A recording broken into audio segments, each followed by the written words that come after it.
Hi, Mattias here, and welcome to this mini-series on using the Roto-Control in combination with Bitwig Studio. In this first episode we're going to look at the installation process so you can get the Roto-Control working properly with Bitwig Studio. So let's head over to the browser and just search for Roto-Control or go to melbourneinstruments.com. And we need to click support. And they recently changed the website here, so it's going to be a little bit easier here to find the correct files.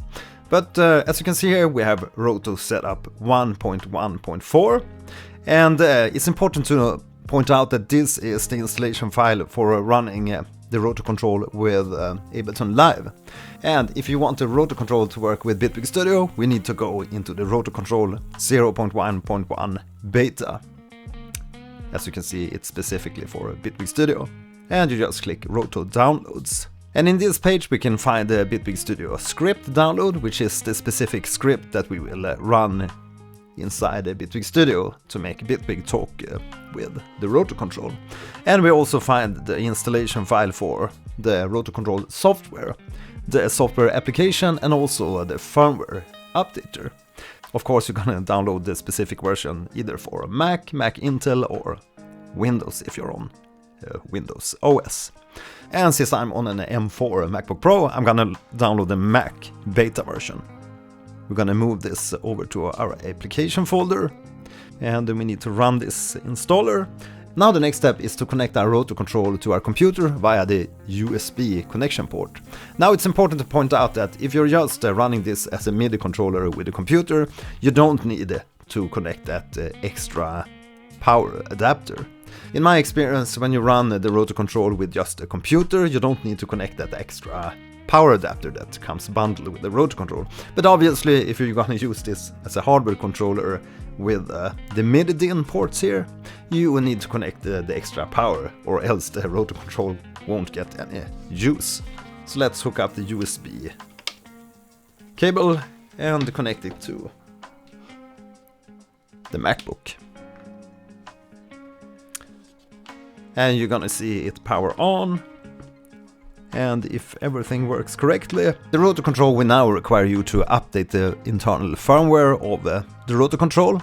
And this is also gonna happen if you swap between the Ableton Live version of the software and the Bitwig version of the software, because as you can see, it's a totally different version number for the software, and apparently you need a different firmware on the Roto-Control in able to make it work with Ableton Live compared to Bitwig Studio.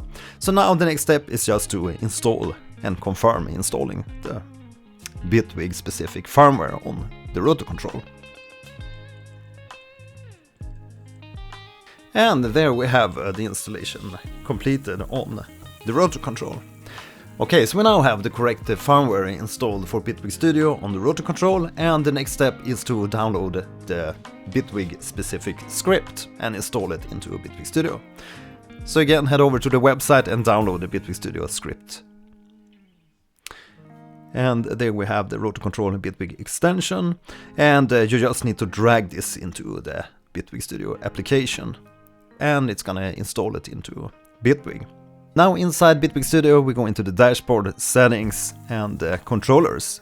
And if you scroll down a bit here, you will see the Melbourne Instruments Roto-Control script installed, and that the correct USB MIDI ports are selected. Roto-Control for the input and Roto-Control for the output.